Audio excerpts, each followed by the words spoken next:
Halo guys, kembali lagi di channel YouTube Bola Mendunia. Salam sehat dari si kulit bundar. Hari ini kita ngebahas timnas lagi teman-teman, tapi kita fokuskan di lini belakang saja ya. Karena kan ada penambahan naturalisasi pemain juga ya. Di bagian belakang ada Emil Audero atau kiper yang berpengalaman di Liga Italia.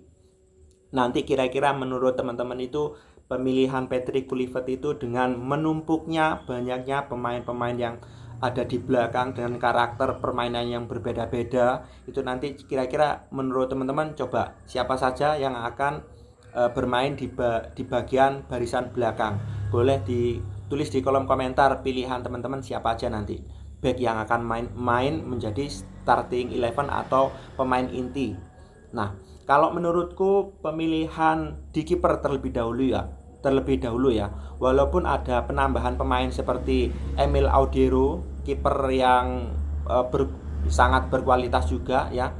Nah, pilihannya tetap menurutku sih Martin Pas ya teman-teman. Walaupun ada pemain Indonesia juga antara Nadeo ataupun Hernando Ari, pemilihannya pastinya nomor satu menurutku sih Martin Pas, karena mereka juga sudah menjalin chemistry dengan pemain-pemain belakang. Walaupun Emil Audero sudah tersedia bisa dipakai nantinya, nanti kemungkinan besar Emil Audero akan ditaruh di bench atau di bangku cadangan.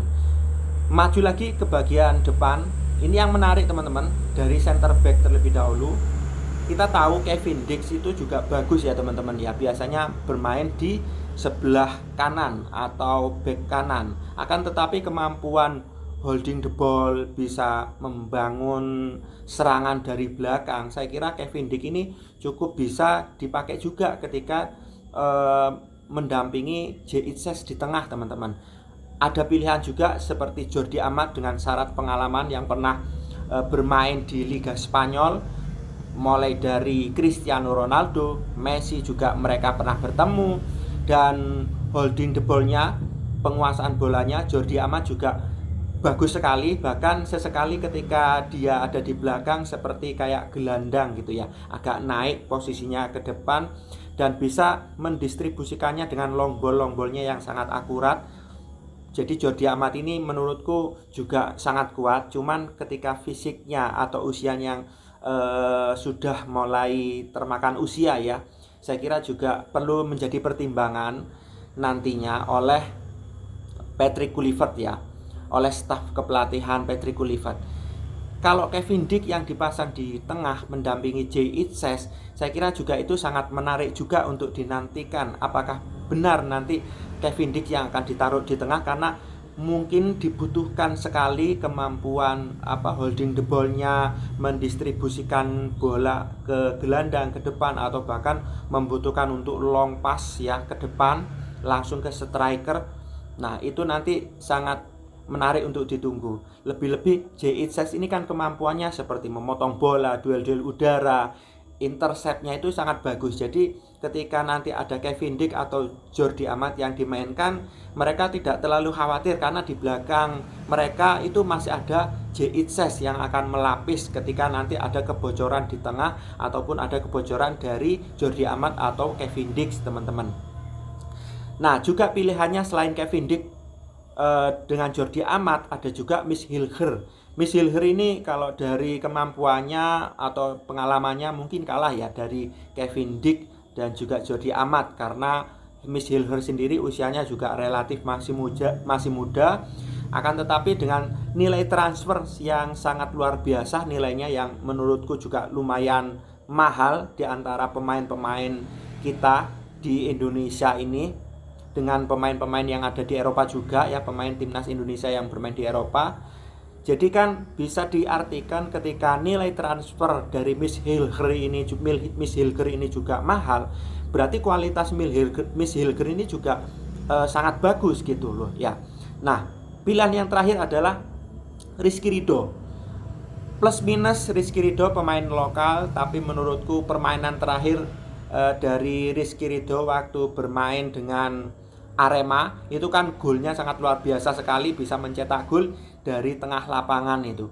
Nah, itu dengan pengalaman mereka Rizky Ridho dan Jay Itzes yang sudah bermain beberapa kali di timnas, chemistry-nya juga sudah dapat, itu menjadi sebuah penilaian tersendiri bagi tim staf kepelatihan Patrick Kluivert. Jadi sangat layak dinantikan kira-kira nanti yang akan main di tengah ini. Kalau Jay Itzes sudah pasti akan dipasang ya teman-teman. Nanti yang akan mendampingi Jay Itzes ini siapa? Karena Jay Itzes ini kenapa dipasang? Pasti akan dipasang karena Jay Itzes juga sebagai kapten di timnas itu. Nantinya siapakah yang akan mendampingi Jay Itzes? Antara Jordi Amat, Miss Hilger, Kevin Dix ataupun Rizky Ridho. Kalau Kevin Dix nanti digeser di sebelah kanan, teman-teman, mohon maaf, kalau Kevin Dix nanti dipasang di sebelah tengah mendampingi Jay Itzes, kemungkinan besar akan menjadi milik Sandy Walsh, back sebelah kanan, ataupun Eliano Reinders. Kemungkinan besar kalau Eliano Reinders di era kepelatihan Patrick Kluivert ini pastinya tidak akan ditaruh di back kanan. Kemungkinan dia akan lebih naik menjadi sayap kanan, gelandang kanan, ataupun menjadi sebagai penyerang gitu ya di bagian kanan gitu. Kalau di sebelah kiri nanti ada pilihannya Kelvin Verdong. Saya kira cukup kuat, cukup susah untuk menggeser Kelvin Verdong. Ada juga Sean Patinama, ada juga Nata Joaon ataupun Pratama Arhan.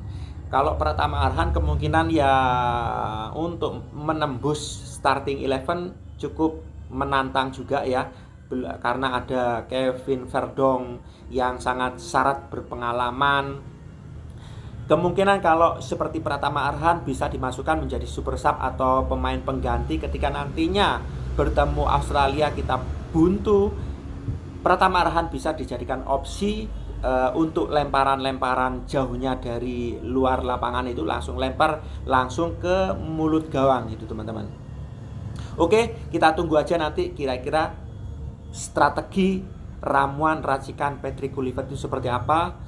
Yuk kita dukung timnas, semoga nanti meraih poin positif minimal 1 poin. Syukur-syukur bisa mengalahkan Australia. Bukan berarti kita meremehkan Australia. Australia tetaplah Australia. Walaupun mereka banyak kabar pemain yang cedera, mereka tetap lebih berpengalaman di Piala Dunia, apalagi mereka bermain di kandang. Yang penting kita tetap yakin dan optimis dengan kemampuan kita daripada kita fokus ke pemain lawan. Lebih baik kita lebih fokus dengan kekuatan kita sendiri. Oke, salam sehat dari si kulit bundar. Sampai ketemu lagi di konten berikutnya. Jangan lupa bantu like, komen, dan subscribe. Semoga channel YouTube Bola Mendunia semakin berkembang ke depannya.